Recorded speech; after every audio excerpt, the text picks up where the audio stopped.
Hello everyone, welcome back to my channel.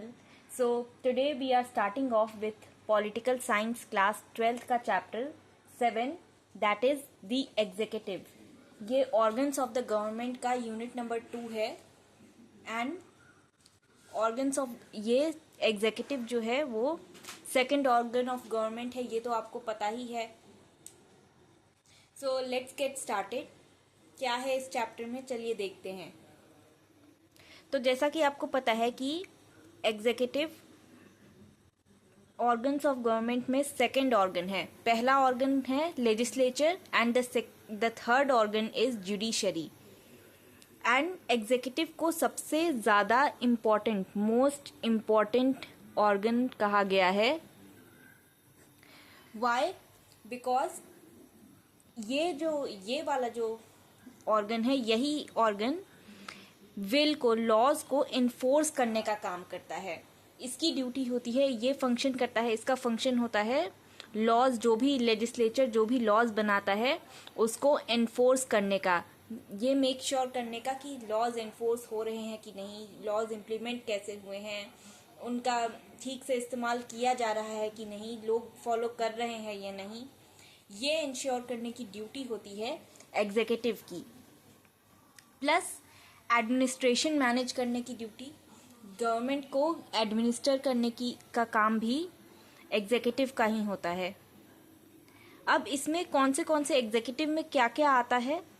सबसे पहले आते हैं पॉलिटिकल एग्जीक्यूटिव या पॉलिटिकल लीडर्स कह ले, और दूसरे आते हैं परमानेंट एग्जीक्यूटिव्स या जिन्हें that is the civil servants. So first let's get to know about the political executive.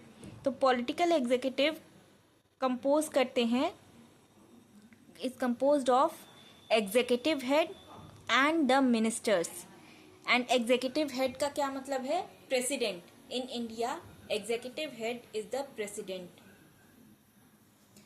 Now the ministers, जो भी council of ministers हैं, वो भी executive का ही part हैं.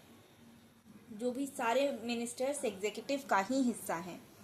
एंड पॉलिटिकल एग्जीक्यूटिव का किस टाइप के होते हैं? पॉलिटिकल एग्जीक्यूटिव होते हैं इलेक्टेड रिप्रेजेंटेटिव्स, मतलब सिटीजन्स खुद इलेक्ट करते हैं इन रिप्रेजेंटेटिव्स को थ्रू डायरेक्ट और इनडायरेक्ट इलेक्शंस. जो भी लोकसभा या राज्यसभा के इलेक्शंस होते हैं उसके थ्रू, या फिर एमएलए के इलेक्शंस, लेजिस्लेटिव असेंबली के इलेक्शंस, इन सभी इलेक्शंस से पॉलिटिकल एग्जीक्यूटिव को अपॉइंट किया जाता है.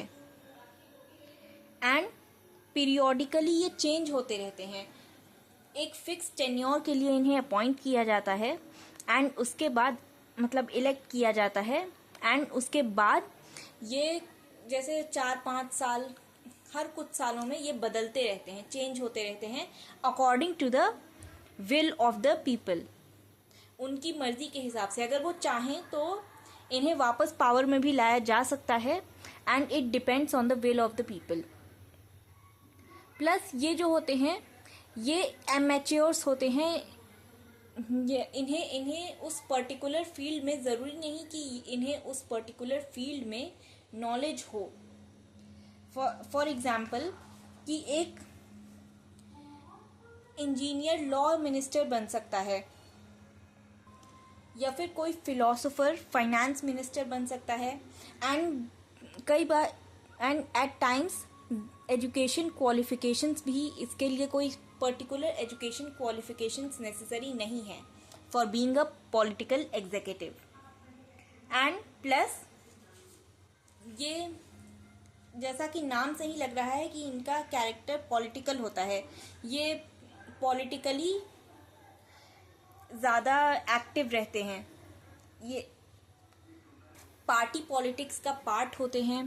प्लस पॉलिटिकल इनके प्रेफरेंसेस हो सकते हैं. While on the other hand जो परमानेंट एग्जीक्यूटिव्स होते हैं, सिविल सर्वेंट्स होते हैं, उनको ये प्रिविलेज नहीं होता. They are suppose to be politically neutral. So next point, वो पॉलिसी फॉर्म करने का काम करते हैं. पॉलिसी फॉर्मुलेशन की ड्यूटी पॉलिटिकल एग्जीक्यूटिव की होती है. और डिसीजन मेकिंग का भी काम इन्हीं का होता है। नेक्स्ट चलिए बात करते हैं परमानेंट एग्जीक्यूटिव्स की।